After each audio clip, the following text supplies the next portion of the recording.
வாங்க ஃப்ரெண்ட்ஸ், இன்னைக்கு எல்லா எப்படி செய்து பார்க்கலாம். இதில் நான் 4 கப்பு பச்சரிசி எடுத்திருக்கேன். இது கழுவிட்டு ஒரு 4 மணி நேரம் ஊற வச்சிடணும். 50 கிராம் எள்ளு, ஒரு 10 காஞ்ச மிளகா, 1/4 கிலோ கடலைப்பருப்பு ஊற வச்சுருக்கேன், 1/4 கிலோ வேர்க்கடலை வறுத்து வச்சுருக்கேன். தோல் எடுத்துகிட்டு மிக்சியில் அரைச்சிக்கணும் ஒன்று பாதியாக. சால்ட்டு, பூண்டு, தேவையான ஆயில். இப்போ எப்படி செய்து பார்க்கலாம் வாங்க. இப்போ மாவை அரைச்சாச்சு. இட்லி பாத்திரத்தில் வச்சு ஆவி காட்டிக்கலாம். மாவு நல்லா வெந்து வந்திருக்கு. இப்போ இறக்கிக்கலாம். இப்போ இது எல்லாத்தையும் சேர்த்து மிக்ஸ் பண்ணிக்கலாம். இப்போ சுடு தண்ணியை சேர்த்துக்கலாம். இப்போ சுடு தண்ணி போட்டு உப்பு போட்டாச்சு.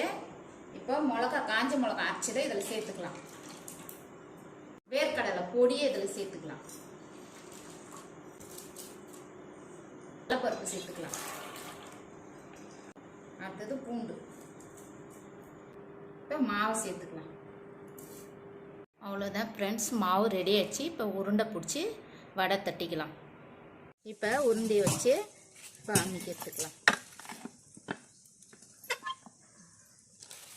எண்ணெய் காஞ்சிடுச்சு. இப்போ அடை தட்டி போட்டுக்கலாம்.